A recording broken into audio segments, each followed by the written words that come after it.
Hello friends, welcome. आज हम बात करेंगे कक्षा नौवीं की इतिहास हिस्ट्री की पुस्तक, जिसका पहला अध्याय है। नाम है भारत की भौगोलिक खोजें। आज हम इसके बारे में बात करेंगे। सरल और विस्तृत व्याख्या इस पाठ में हम लोग आज देखेंगे। तो चलिए शुरू करते हैं।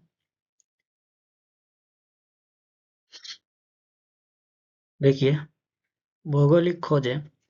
सबसे पहले है कि भारत में जो है विश्व इतिहास में घटनाओं की समुद्री यात्रा में भौगोलिक खोजों का महत्वपूर्ण स्थान रहा है। ऐसा क्यों हुआ है? क्योंकि भारत भौगोलिक खोजों का महत्व इसलिए भी है क्योंकि समुद्री यात्रा और भौगोलिक खोजें विश्व इतिहास की महत्वपूर्ण घटनाएं हैं। इस साइड मैंने आपके लिए शॉर्ट्स नोट्स बना दिए हैं। इसको आप अपने कॉपी में क्या कर लेंगे, लिख लेंगे, है ना।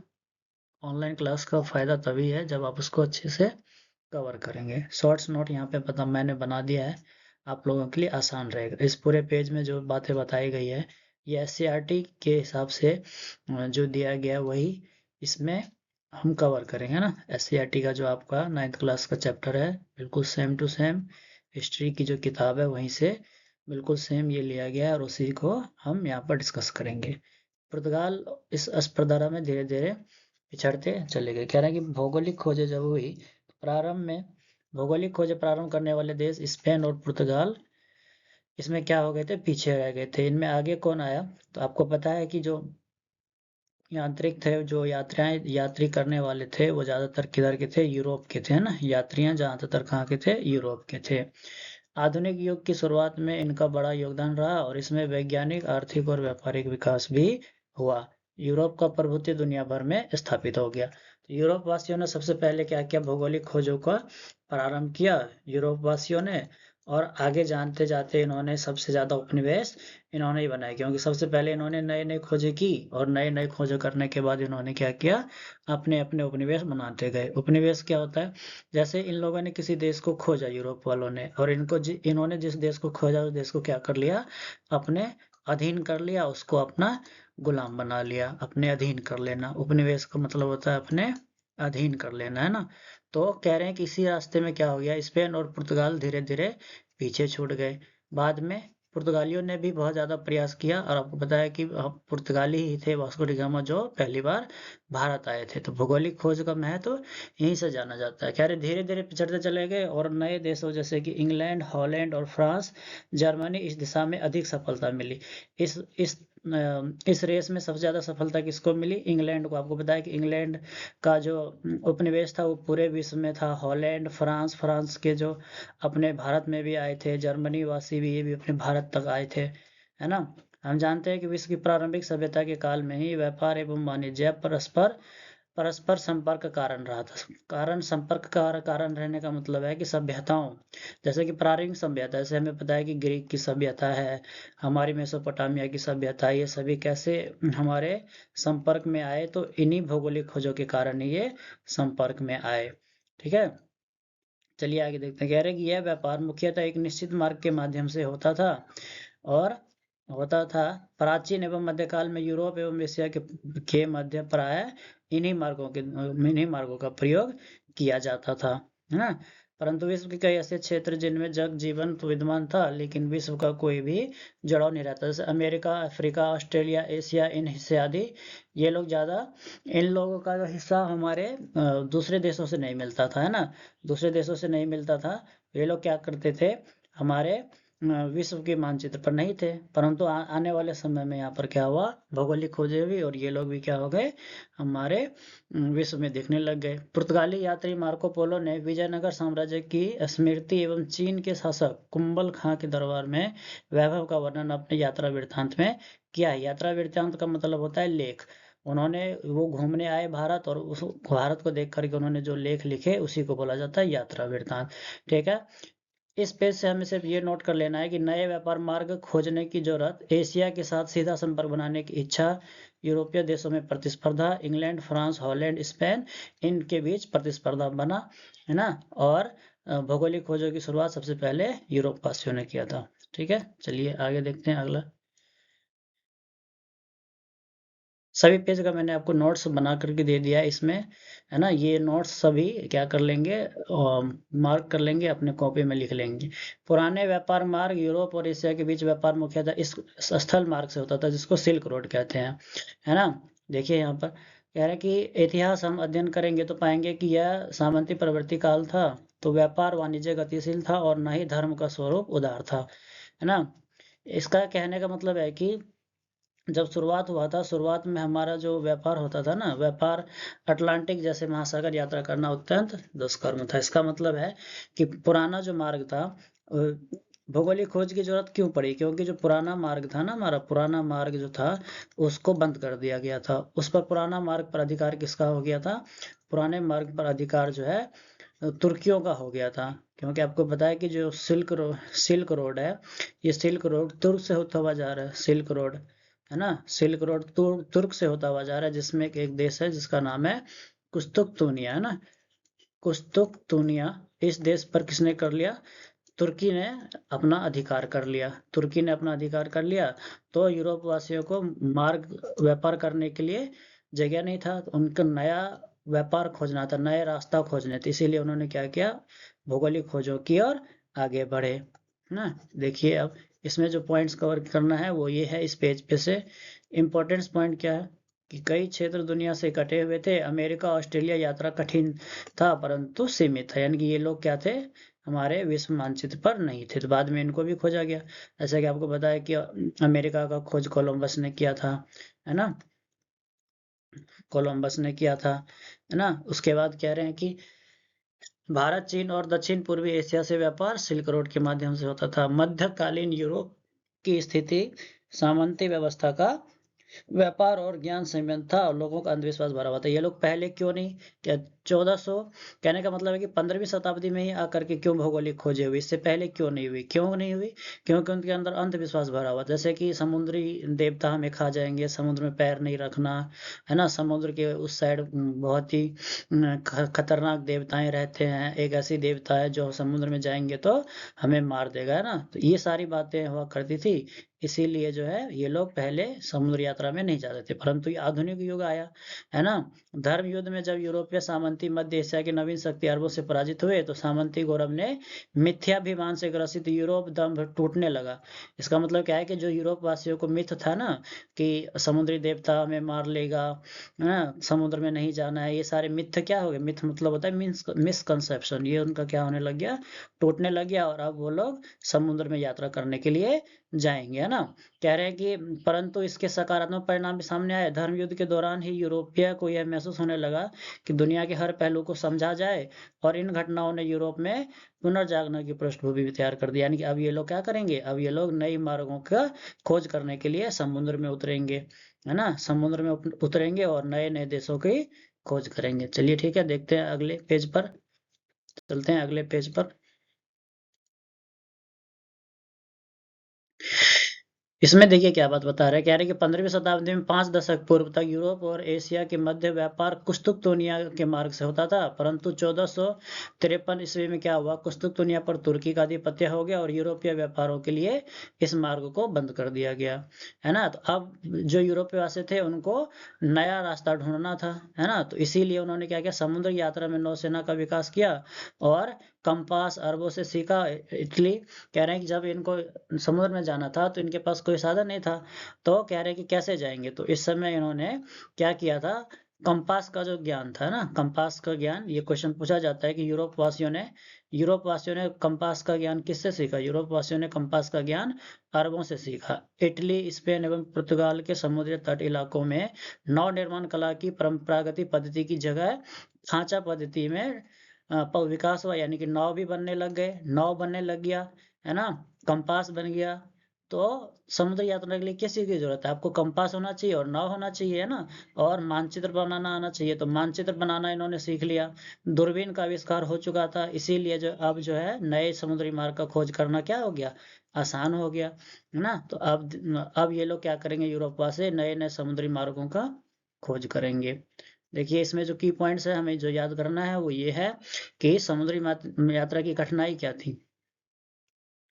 समुद्री यात्रा की कठिनाई ये थी कि सही दिशा का ज्ञान नहीं था। पहले राज्यों की ओर से सहायता नहीं मिलता था, यानी कोई राज्य इनको फंड नहीं करता था। लेकिन जब यूरोप वासियों ने ये कहा कि भाई हम यात्राओं की खोज करेंगे, नए नए जगहों की खोज करेंगे, तो इनको पैसे देना लगे। फंड देने का मतलब है कि आपको पैसा देना है ना, जब तक पैसा नहीं रहेगा तब तक कैसे कोई काम होगा। फंड दिया इन्होंने, और समुद्र में भटकने का डर रहता था, जहाज कमजोर थे। अब तो जहाज का निर्माण भी हो गया। यहाँ पर हमने देखा ना कि नौसेना की दूरबीन का आविष्कार हो गया, मजबूत जहाज बन गए, नौ निर्माण की कला पद्धति सीख ली गई, यूरोपा से ने कंपास का ज्ञान ले लिया, है ना। तो ये सारी चीजें जब इनके पास आ गई, तो अब ये लोग क्या करेंगे, नई समुद्री यात्रा की खोज करेंगे, है ना। उसके बाद देखिए, व्यापार में लाभ। इनकी भौगोलिक खोज की पृष्ठभूमि क्या थी, इनको किस चीज के लिए खोजना था, इनको खोजना था किस चीज के लिए, इनको खोजना था भौगोलिक खोजों की पृष्ठभूमि। क्यों खोजा गया था, क्योंकि 11वीं-12वीं शताब्दी में यूरोप और एशिया के बीच संपर्क बढ़ा और नई चीजों का स्थान के बारे में जानकारी मिली। तुर्कों का प्रभाव, तुर्कियों ने क्या कर लिया था, कुस्तुतुनिया पर आक्रमण कर लिया था, इसीलिए पुराना मार्ग बंद हो गया, तो नए मार्गों की खोज करने की जरूरत पड़ी। तकनीकी का विकास भी हो गया था, कंपास का विकास हो गया था, मजबूत जहाज, नौ संचालन में सुधार, ये सारी चीजें हो गई थी।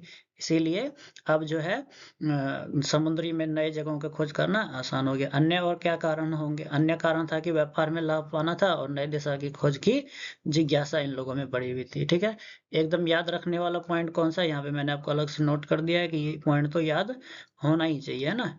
ये पॉइंट याद होना ही चाहिए। जैसे भौगोलिक खोज क्यों जरूरत पड़ी, आधुनिक युग की शुरुआत। भौगोलिक खोज से क्या हुआ, आधुनिक युग का शुरुआत हुआ। इसका मुख्य कारण क्या था, व्यापार, धर्म, युद्ध और तुर्कों का नियंत्रण। 1453 ईस्वी में कुस्तुतुनिया पर तुर्की का अधिकार हो गया, इसीलिए नई समुद्री मार्गों की खोज का करना जरूरी पड़ा। कंपास और जहाज का विकास हो चुका था, यूरोप विश्व शक्ति बनने की ओर बढ़ा, है ना। यूरोप विश्व शक्ति बनने की ओर चल पड़ा। ठीक है, चलिए आगे देखते हैं।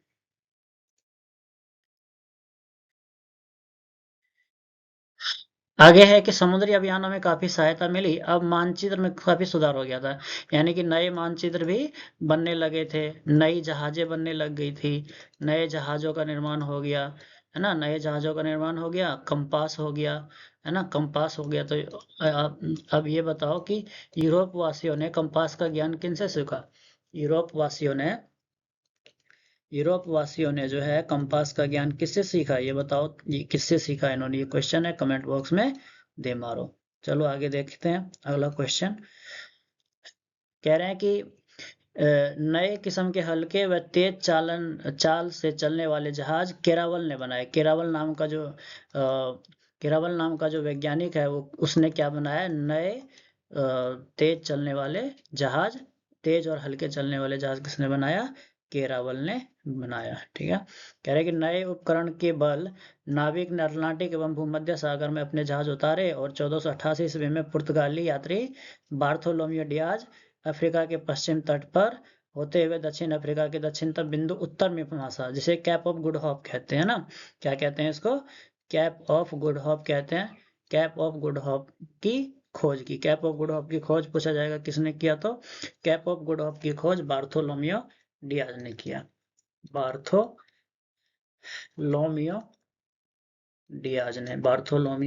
डियाज ने कैप ऑफ गुड होप यानी कि उत्तर आशा उत्तर आशा अंतरिप की खोज किसने की थी, बार्थोलोमियो डियाज ने। कब किया था, 1492 ईस्वी में।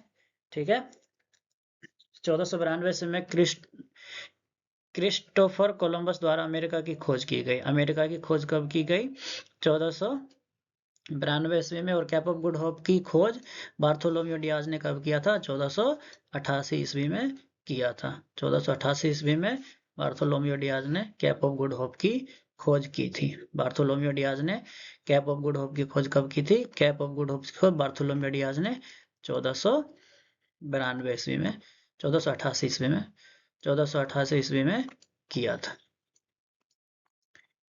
1488 ईस्वी में किया था। ठीक है, आगे देखते हैं। अगला है कि कोलंबस ने जो है अमेरिका की खोज कब की। कोलंबस ने अमेरिका की खोज कब की, तो कोलंबस ने अमेरिका की खोज 1492 ईस्वी में, 1492 ईस्वी में किया था। अमेरिका की खोज, अमेरिका की खोज, अमेरिका की खोज किसने किया था, ये किया था कोलंबस ने। कोलंबस ने किया था 1492 में। उसके बाद है कि 1498 में आपको पता है कि जो पुर्तगाली यात्री वास्को डी गामा था, पुर्तगाल का था ये, पुर्तगाली यात्री था, स्पेन का रहने वाला था, जो 1498 में कहाँ आया, 1498 में भारत की और आया था, भारत पहुंचा था, है ना। चलिए आगे देखते हैं। अब यहाँ पर की पॉइंट मैंने आपके लिए बना दिया है, की पॉइंट देखते हैं क्या सब है हमारे पास, जो कि याद करने के लिए है ना। नोट्स मैंने अलग से बना दिए हैं ताकि याद करने में क्या हो, आसानी हो। देखिए यहाँ पर कह रहे हैं कि समुद्री प्रमुख समुद्री यात्राएं और खोजें। तो बार्थोलोम्यू डियाज ने 1488 में क्या किया था, पश्चिमी तट से होते हुए अफ्रीका के उत्तमाशा अंतरीप कैप ऑफ गुड होप तक पहुंचा, और क्रिस्टोफर कोलंबस 1492 में अमेरिका पहुंचा। वास्को डी गामा 1498 में पुर्तगाल के नाविक ने भारत के समुद्री मार्ग की खोज की थी, है ना। संक्षेप में देखते हैं, बेहतर जहाज, केरावल और सटीक उपकरण, एस्ट्रोलोब दिशा सूचक यंत्र के कारण ही यूरोपीय नाविकों के लिए अटलांटिक भूमध्य सागर की लंबी यात्रा करना संभव हो पाया। ठीक है, चलिए आगे देखते हैं अगला पेज। देखिए यही जहाज है, आधुनिक जहाज, इसी यही है आधुनिक जहाज में। इसमें क्या हुआ, आधुनिक जहाज के आने से, आधुनिक जहाज के आने से आने से यूरोप वासियों को आसानी हुई, है ना। यूरोपियों को यूरोपियों को यूरोपियों को आसानी हुई किस चीज में, समुद्री मार्ग खोजने में, है ना। समुद्री समुद्री मार्ग खोजने में आसानी हुई।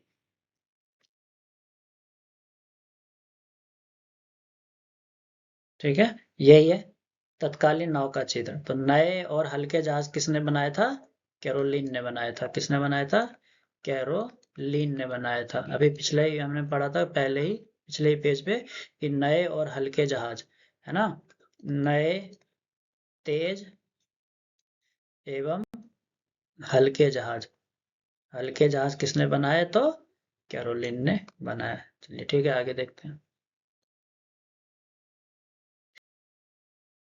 ये देखिए वास्को डी गामा और नई दुनिया की और खोज किसने कैसे किया। वास्को डी गामा यहाँ पर है, और ये जो है यहाँ से यूरोप का रहने वाला था, ये यूरोप से आया था, पुर्तगाली था, है ना, स्पेन का रहने वाला था। पुर्तगाली यात्रा यहाँ से होते हुए ये यहाँ पर कैप ऑफ गुड है अमेरिका के यहाँ पर, और यहाँ से कैप ऑफ गुड से ये यहाँ आया था। ये जो रास्ता है ये भारत का, यहाँ पर ये आया था, है ना। यही जो ये है भारत, यहीं से आया था। ठीक है, देखिए ये वास्को डी गामा है, और ये किस चीज के लिए आया था, मसालों का व्यापार करने के लिए आया था। आपको पता है कि वास्को डी गामा जब भारत आया तो क्या करने के लिए आया था, भारत में आने के बाद उसने मसालों का व्यापार करना शुरू कर दिया, है ना।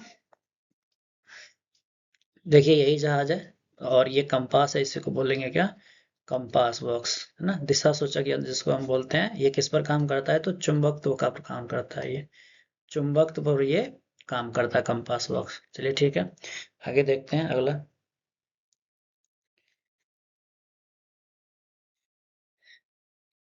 अगला है कि जब वास्को डी गामा भारत आया तो उसका जो है स्वागत किसने किया ना। तो जमोरिन शासक था उस समय, कहाँ का, केरल के कालीकट का। उसी ने इसका क्या किया, वास्को डी गामा का स्वागत उसने किया था कालीकट। स्थानीय शासक था ये जमोरिन, जिसने उसका स्वागत किया था। और वास्को डी गामा की सफलता के पाने के कुछ नवीन संसाधनों का भी योगदान है, जैसे कि नए जहाज, नए कंपास, दूरबीन, इन सभी चीजों का अपना। उसके बाद कह रहे हैं कि उनका जो व्यापारी अब्दुल मजीद था, इन्होंने इसको क्या किया था, वास्को डी गामा को लेकर के आए थे ना। दक्षिण अफ्रीका में इनसे भेंट हुई थी अब्दुल मजीद से, और यही इनको क्या किया था, वास्को डी गामा को सहयोगी बना, और यही भारत तक इसको लेके आया, भारत से लाए गए। अब वास्को डी गामा जब भारत में से उसने क्या किया, बहुत सारे वस्तुएं यहाँ से लेकर के गया, और सभी वस्तुओं को क्या किया, यूरोप में बेचा। तो वहां पर जब बेचा तो उसको 26 गुना मुनाफे पर यूरोपीय बाजार में बेचा, और उसको बहुत ज्यादा लाभ हुआ। तब जो है उसको दोबारा से वो आया था। आपको बताया कि जो वास्को डी गामा है ना, वो 3 बार भारत आया था ना, 3 बार भारत आया था। देखेंगे अगले जब अगले स्लाइड पे देखिए, उसके बाद कह रहे हैं कि अमेरिका अर्थात नई दुनिया की खोज यूरोपियों की नई उपलब्धि थी। 1492 में कोलंबस ने जो है अमेरिका का खोज किया, तो ये उनके लिए क्या था, नया नया क्या था, इनके लिए उपलब्धि था, है ना। और अमेरिका का नाम जो यही कोलंबस है ना, कोलंबस ने अमेरिका की भारतीय उपमहाद्वीप का हिस्सा समझा और उसको निवासियों को रेड इंडियंस कहते हैं। जो कोलंबस गया था ना वहां पर, कोलंबस ने क्या सोचा था कि ये जो जगह है ना जहां पर वो आया है, उसको उसने सोचा था कि ये इंडिया है, परंतु वो इंडिया नहीं था। वो क्या था, वो था, वो अमेरिका था, है ना। इसीलिए उसने वहां के लोगों को क्या कह दिया था, रेड इंडियंस कह दिया था कि ये लोग रेड इंडियंस है ना। वहां के लोग लाल थे, है ना। अमेरिका के जो दक्षिण अफ्रीका अमेरिका के लोग हैं वो लाल होते हैं। तो उसने कहा कि मैं तो भारत का ही खोज करने आया था, ये लेकिन लाल है, तो ये हो सकते हैं कि ये कौन है, रेड इंडियंस है। परंतु बाद में स्पेन का एक नाविक था अमेरिकी वेस्पुची ने, इसने क्या किया था, इसने अमेरिका को अच्छी तरह से ढूंढा और इसी के नाम पर जो है अमेरिका का नाम अमेरिका पड़ा। अमेरिगू है ना, अमेरिकू के ही नाम पर उसका नाम अमेरिका रखा गया, क्योंकि इसने विस्तृत खोज किया और इसने बताया कि ये इंडिया नहीं जबकि क्या है, अमेरिका है। और फिर इसी के नाम पर अमेरिका का नाम अमेरिका रखा गया, अमेरिको वेस्पुची के नाम से। चलिए ठीक है, आगे देखते हैं।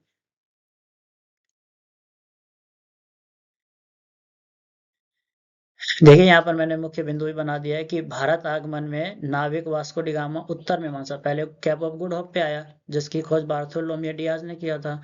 बार्थोलोमियो डियाज ने किया था, कब किया था, 1488 ईस्वी में। इससे होते हुए भारत के कालीकट तट पर पहुंचा और वहां पर उसने उसका स्वागत किसने किया, स्थानीय शासक जैमुरिन ने किया था, है ना, उसका भव्य स्वागत किया। उसके बाद कह रहे हैं कि अब्दुल मजीद जो है वो इनका सहयोगी बना था, जो कि दक्षिण अफ्रीका में उनको मिला था। अब्दुल मजीद से उनकी भेंट हुई, जिसने वास्को डी गामा को भारत लेकर के आया था। ठीक है। उसके बाद कह रहे हैं कि ये व्यापारिक लाभ हुआ वास्को डी गामा को, जब भारत आया तो उसको मसाले मिले, है ना। यूरोपियों में जिसको 6 गुना ज्यादा अधिक दाम पर भेजा, और इससे इसको बहुत ज्यादा लाभ हुआ। तो यूरोपियों में भी उत्साह बढ़ गया कि अब वास्को डी गामा ने जिस तरह सफलता पाई है, उसी तरह से अब हम भी जाएंगे और वहां से व्यापार करेंगे। ठीक है।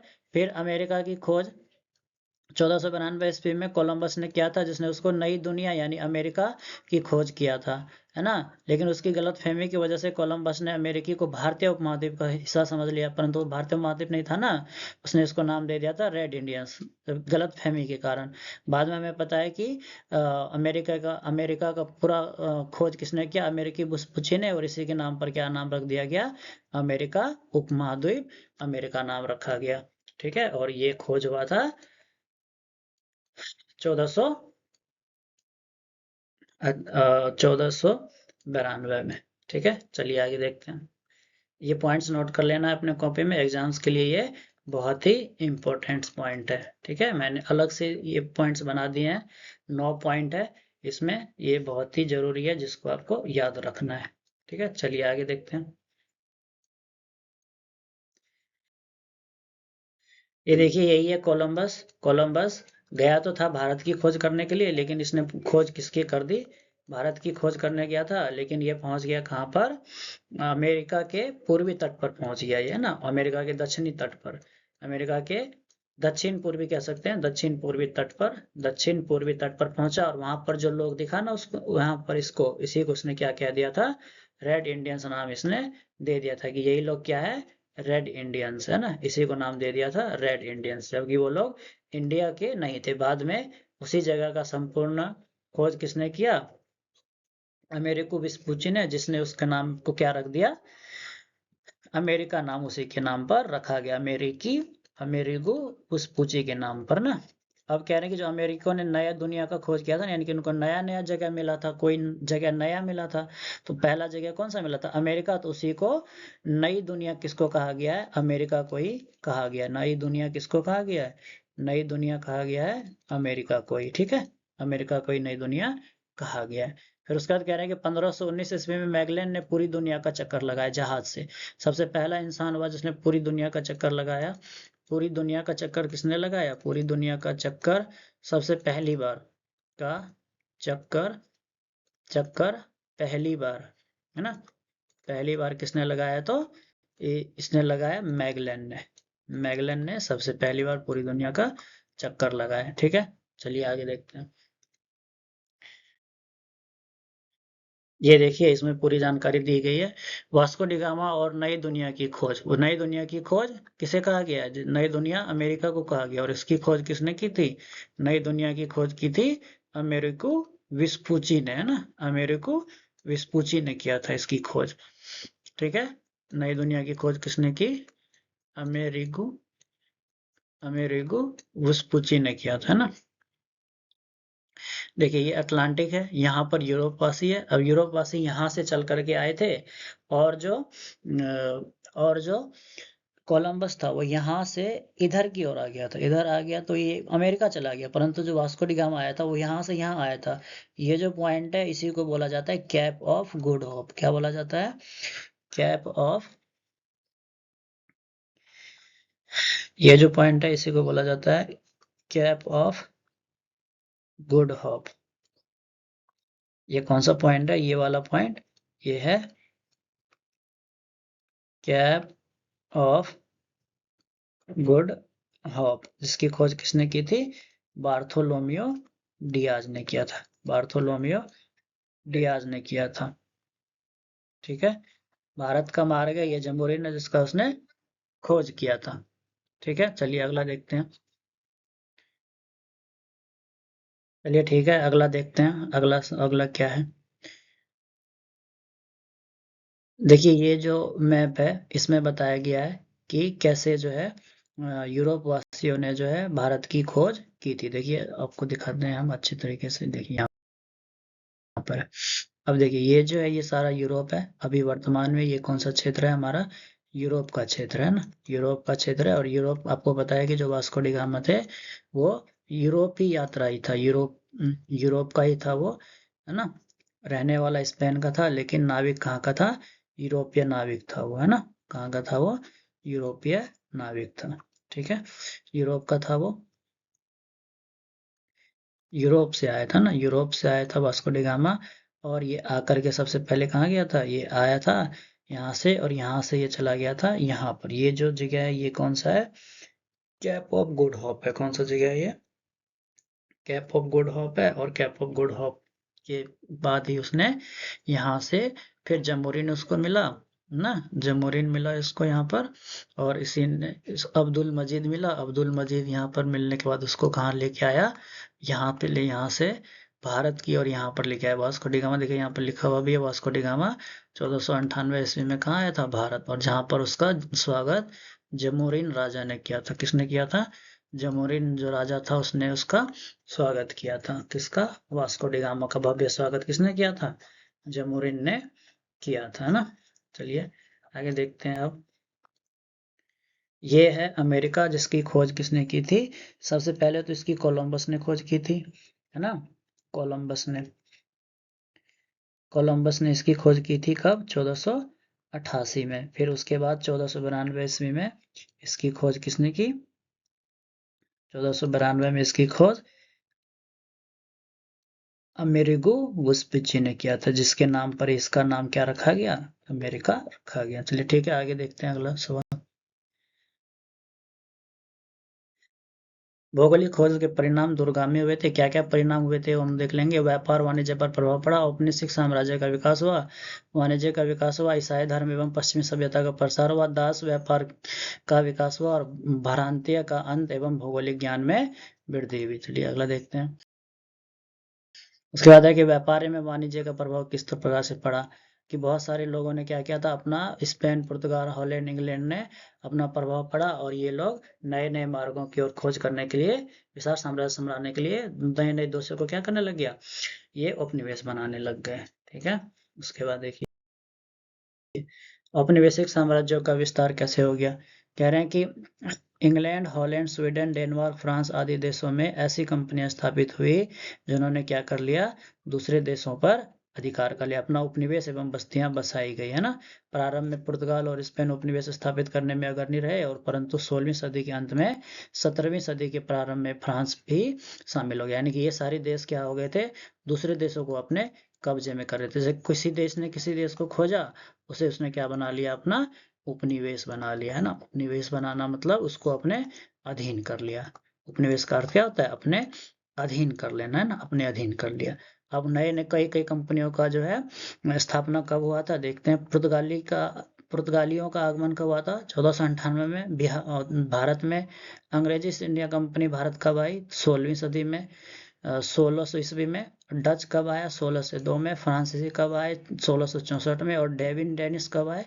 1616 में। और स्वीडिश कब आए? 1731 में। ये क्रम से है, इसको क्रम से ही याद कर लेना है सभी को, है ना। क्रम से ही इसको याद कर लेना कि अगर पूछा जाएगा भारत में सबसे पहले कौन आया, तो भारत में सबसे पहले तो पुर्तगाली आए 1498 में, है ना। पुर्तगाली आए। पुर्तगाली आए कब? 1498 में। उसके बाद कौन आया? अंग्रेज आए 1600 में, है ना। अंग्रेज आए 1600 में। इसी तरीके से ये क्रम से क्या कर लेना है, इसको याद कर लेना। चलिए ठीक है, अगला देखते हैं। उसके बाद है ईसाई धर्म एवं पश्चिम सभ्यता का प्रसार। पूर्व में उल्लेखित है कि भौगोलिक खोज यूरोप देशों की सभ्यता, संस्कृति और धर्म एवं साहित्य का प्रचार प्रसार किया। जिस देश ने किसी दूसरे देश को खोजा, वहां पर उन्होंने क्या किया? संस्कृति का, सभ्यता का, धर्म एवं साहित्य का खोज भी किया। जैसे जैसे हम मानेंगे यूरोपवासी ने किसी देश को खोजा और वहां जाकर के वो क्या करेंगे? बसेंगे। वहां पर बसे, वहां के जो लोग थे वहां पर शारीरिक संबंध बनाए, वहां के लोगों से शादी विवाह किया, है ना। शादी विवाह किया, और शादी विवाह करने के बाद वहां पे इन्होंने क्या किया? अपना घर द्वार बसाया, और इसी तरह से उन्होंने अपनी संस्कृति भी बढ़ाई, संस्कृति बनाई, वहां के लोगों से घुल मिलकर रहने लग गए। और उनका जो धर्म था, धर्म का भी प्रचार प्रसार उन्होंने वहां पर किया। ठीक है, आगे देखते हैं। दास व्यापार का विकास। कह रहे हैं कि दास व्यापार का भी विकास हो गया, यानी कि मानव श्रम। इसका मतलब क्या है कि ये लोग नई जगह का खोज कर रहे थे, और वहां पे इनको काम करने के लिए कोई तो चाहिए। तो काम करने के लिए वहां के लोगों को ये लोग क्या कर लेते थे? दास बना लेते थे, है ना। लोगों को दास बना लेते थे, और फिर उनसे जबरन काम कराए जाते थे, उनका शोषण किया करते थे, है ना। शोषण किया करते थे, और उनसे कम पैसों पर काम कराया करते थे, है ना। शोषण करते थे उसका। इसी तरीके से ये लोग अपना गुजारा करते थे, यानी कि दास व्यापार पे भी उस समय पे विकास हुआ। ठीक है, भ्रांतियों का अंत एवं भौगोलिक ज्ञान में वृद्धि हुआ। जैसे कि लोगों में ये भ्रांति थी ना कि समुद्र में नहीं जाएंगे, नई जगह का खोज कैसे होगा, है ना। तो इसका उन लोगों ने खंडन किया, और भौगोलिक ज्ञान में वृद्धि हुई। जैसे जैसे नए नए मैप बनते गए, मैपों का विस्तार होते चला गया, है ना। नई दुनिया का खोज होने लग गया। इन सभी खोजों से क्या हो गया? विश्व की मानचित्र उभर कर आई, है ना। उसी से सभी मानचित्र का भी नए नए आकार में परिवर्तन होने लग गया, है ना। इस तरीके से चलिए देखते हैं आगे। कह रहे और अन्य परिणाम क्या हुए, है ना। और अन्य परिणाम क्या हुए इसके भौगोलिक खोज का? तो यूरोप, विशेषकर इटली में नए नगरों का उद्भव हुआ, और भूमध्य सागर के महत्व में वृद्धि हुई। पूंजीवादी, वाणिज्यवादी और साम्राज्यवादी का विकास हुआ, और नौसैनिक क्रियाकलापों में भी वृद्धि हुई, है ना। तो चलिए, ये हमारा पाठ था। अब देखते हैं, जो छोटे से नोट्स मैंने कोशिश किया है कि इस पूरे पाठ को शॉर्ट में कवर करने का, है ना। शॉर्ट में कवर करने का, वीडियो ज़्यादा बड़ा ना हो, है ना। इसलिए इसको शॉर्ट में कवर किया है। ज़्यादा पॉइंट डिस्कशन मैंने नहीं किए, इसीलिए क्योंकि जो वो जरूरी नहीं है ना, जो आपको जरूरी नहीं है वो आपको याद नहीं रखना है। जो जरूरी चीज़ें हैं उसका मैंने नोट्स बना दिया ऊपर में, उसको ध्यान से याद कर लेना, है ना। कुछ सवाल है यहाँ पर जो कि तुम्हारे किताब में दिया गया है, उसको हम लोग डील करते हैं। देखिए, कह रहे हैं कि वास्को डी गामा कहाँ का यात्री था? तो कहाँ का यात्री था? ये पुर्तगाली यात्री था। उसके बाद कह रहे हैं कि यूरोप वासियों ने दिशा सूचक यंत्र का प्रयोग किससे सीखा, है ना। ये मैंने कहा था ना, ये सवाल पूछा जाता है, किससे सीखा उन्होंने? उन्होंने अरबों से सीखा, है ना। जो अरब वासी थे, अरब भी व्यापार करने के लिए आते थे ना इनसे। अरब कौन होते? अरब वो है जो अरब सागर के आसपास में रहते हैं ना। अरब सागर से सटे जो भी देश है ना, उसे क्या कहेंगे? अरब देश कहेंगे। ठीक है, इसीलिए कह रहे हैं कि अरबों अरबों यानी कि जो अरब अरब में रहते थे, अरब समुद्र के किनारे रहते थे ना, अरब सागर के आसपास, उसी को अरब कहा जाता है। ठीक है, इसका आंसर हो जाएगा सी। उसके बाद कह रहे हैं कैप ऑफ गुड होप की खोज किसने की? तो कैप ऑफ गुड होप की खोज किसने किया था? बार्थोलोम्यू डियाज ने किया था। कब? 1488 में किया था ना, बार्थोलोम्यू डियाज ने किया था इसका। उसके बाद अमेरिका की खोज किस वर्ष की गई? तो अमेरिका की खोज 1492 ईस्वी में किसके द्वारा किया गया था? कोलंबस के द्वारा। परंतु पूर्ण अगर पूछा जाएगा पूर्ण रूप से किसने खोज किया था, तो अमेरिको वेस्पुजी ने किया था। लेकिन इसमें पूछा गया किस वर्ष किया गया, तो शुरुआत का पूछा जा रहा है, यानी कि 1492 में किसने किया था, तो कोलंबस हो जाएगा इसका आंसर। ठीक है, चलिए आगे देखेंगे।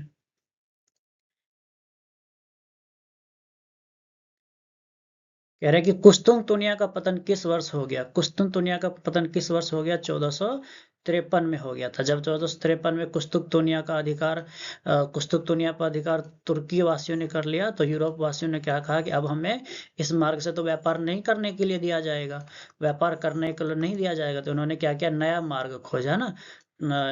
यूरोप वासियों ने नया मार्ग खोजा, यूरोपियों ने यूरोपियों ने नया मार्ग खोजा, और नया मार्ग खोजने के क्रम में ही क्या हुआ, बाकी दुनिया का खोज हुई और बाकी दुनिया का विस्तार हुआ, है ना। नया खोज इन्होंने प्रारंभ किया। ठीक है, चलिए अगला क्वेश्चन देखते हैं। कह रहे कि विश्व का चक्कर किस यात्री ने सर्वप्रथम लगाया? तो ये किसने लगाया? मैगलेन लगाया ना। मैगलेन ने पूरी दुनिया का चक्कर इसने लगाया था। ठीक है, चलिए आगे देखते हैं। कह रहे हैं कि सही जिसके सामने सही है सही लगाना है, जो गलत है उसमें गलत लगाना है। देखिए सही गलत की। भारत के मूल निवासियों को रेड इंडियंस कहा जाता है? नहीं, भारत के मूल निवासियों को नहीं कहा जाता, क्योंकि रेड इंडियंस किसको कहा गया था? जो अमेरिका का था।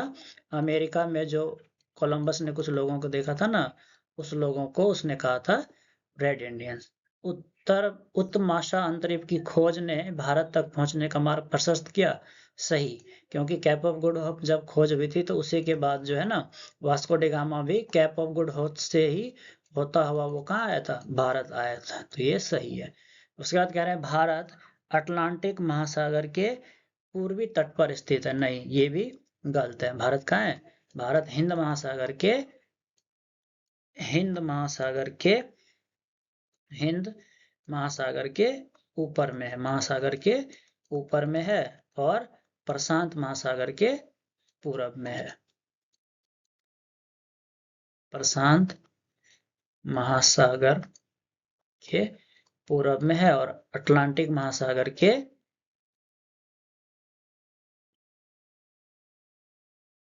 पूर्वी भाग, अटलांटिक महासागर के पूर्वी भाग। चलिए अगला देखते हैं। यहाँ पर मैंने आपको देखें, वास्को डी गामा कहाँ का यात्री था? पुर्तगाल का था। उत्तर मीमांसा अंतरिक्ष की खोज किसने की? बार्थोलोम्यू डियाज ने किया था। उसके बाद कह रहे हैं अमेरिका की खोज किस वर्ष हुआ था? तो 1492 में। कुस्तुकतुनिया का पतन किस वर्ष हो गया? 1453 में। विश्व का चक्कर लगाने वाला यात्री कौन था? मैगलेन। यहाँ पे मैंने शॉर्ट्स नोट भी बता दिए। ठीक है, ये आपको ध्यान रखना है ना। देखिए, भारत अटलांटिक महासागर के पूर्वी तट पर स्थित है? नहीं, गलत बात है ये, है ना। कह रहे उत्तर मीमांसा अंतरिक्ष की खोज तक पहुंचने वाला मार्ग प्रशस्त हुआ? सही बात है। भारत के मूल निवासियों को रेड कहा जाता है? नहीं कहा जाता है ना। ये चलिए आगे देखते हैं। उसके बाद कह रहे हैं कि मार्को पोलो ने भारत की खोज की? नहीं, ये गलत हो जाएगा। जेरूसलम वर्तमान में इजराइल में है? ये सही है।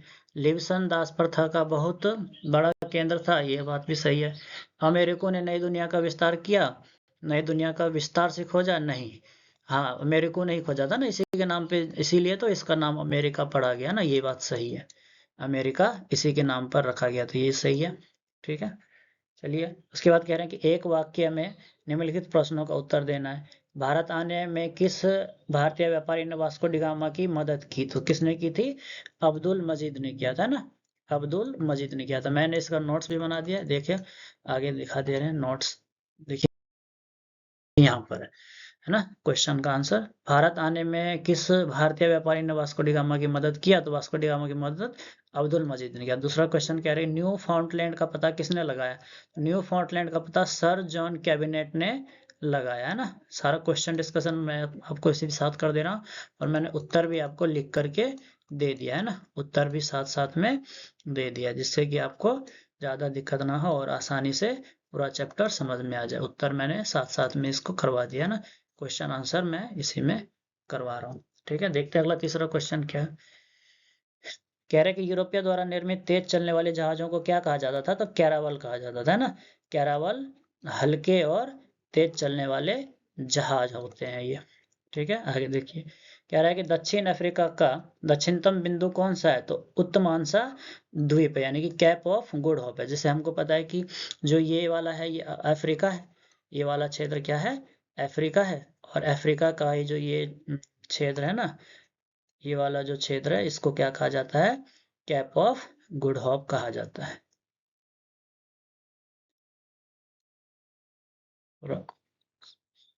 सही से बन रहे को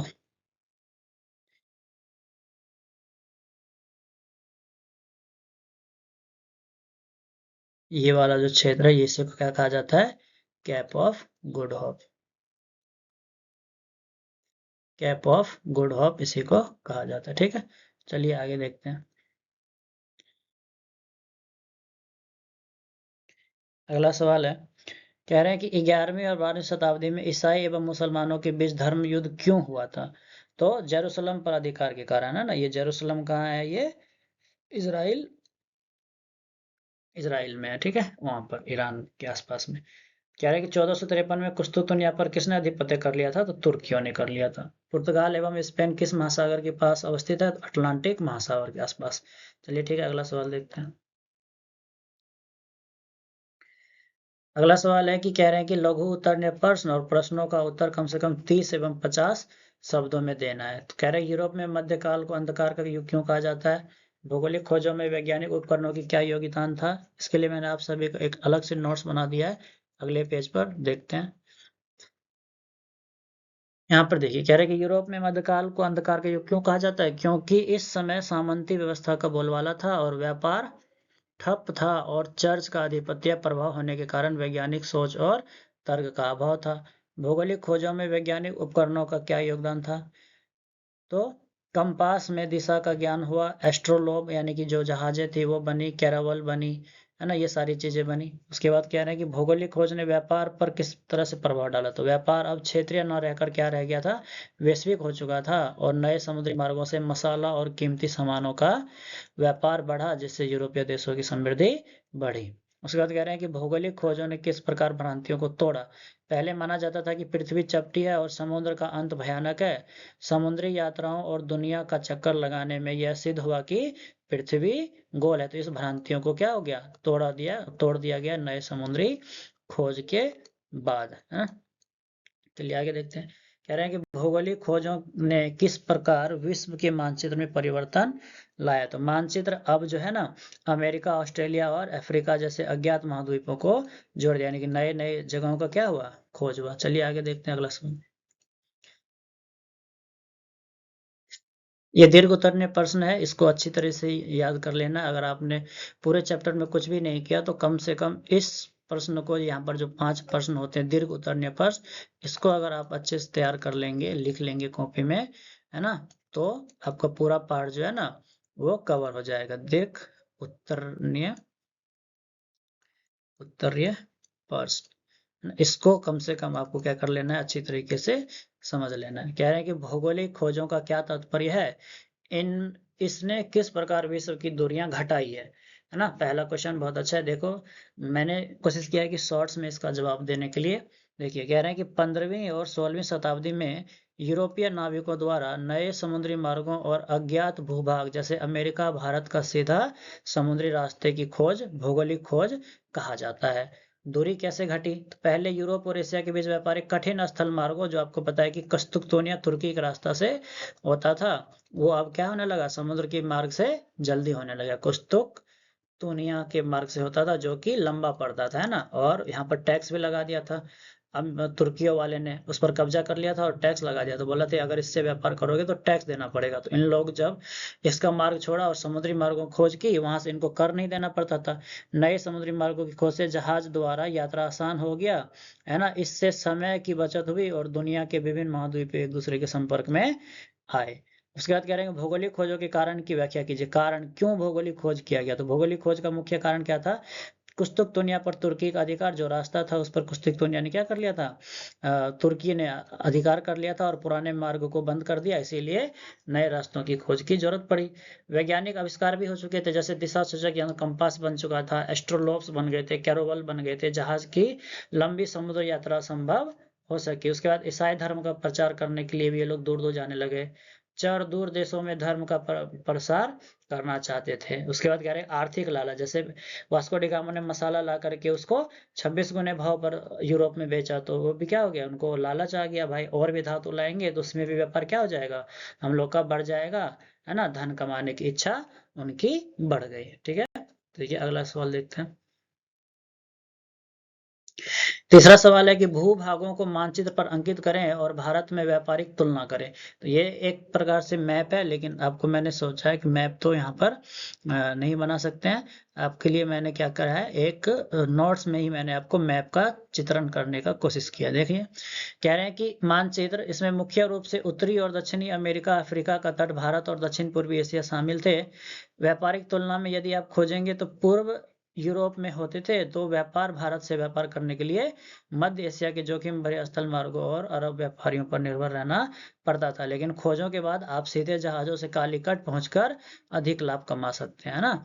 इसका कहने का मतलब है कि जो पहले कुस्तुकतुनिया से व्यापार होता था, अब वो कैसे होने लग गया, डायरेक्ट यूरोप वासी अब क्या होने लग गए, कैप ऑफ गुड होप आते हैं, यहाँ से कैप ऑफ गुड होप आते हैं और यहाँ से सीधा कहाँ चले गए, भारत के क्षेत्र में चले गए, है ना, भारत के क्षेत्र में चले गए और यहाँ से उन्होंने अपना व्यापार करना चालू कर दिया। ठीक है, चलिए अगला सवाल देखते हैं। अगला सवाल है, अंधकार युग से आप क्या समझते हैं, अंधकार युग से आप क्या समझते हैं, और अंधकार युग से बाहर आने में भौगोलिक खोजों ने किस प्रकार मदद की। अंधकार युग का मतलब क्या है, मध्यकाल का वह समय जब समाज रूढ़ियों, अंधविश्वासों और चर्च के कठोर नियंत्रण में था। तर्क और विज्ञान का कोई भी स्थान नहीं था, यानी कि इस समय में विज्ञान का विकास बिल्कुल भी नहीं हो चुका था। अंधविश्वास, आडंबर, इन सब पे क्या थे, लोग चल रहे थे, है ना, भगवान की बातों पर चल रहे थे, परंतु जब नई खोजें हुई तो इन रूढ़ियों को क्या कर दिया गया, तोड़ दिया गया। रूढ़ी का क्या अर्थ होता है, रूढ़ी का मतलब होता है ऐसी चीजें जो पुरानी बातों को लेकर के चले और पुरानी परंपराओं को, पुरानी चीजों को लगातार लगातार चलाते रहे, उसी को क्या बोलते हैं, रूढ़ी बोलते हैं, रूढ़िवाद बोलते हैं ना। ठीक है, चलिए आगे देखते हैं। अगला और लास्ट क्वेश्चन हमारा ये है, पूरा पार्ट कंप्लीट हो जाएगा।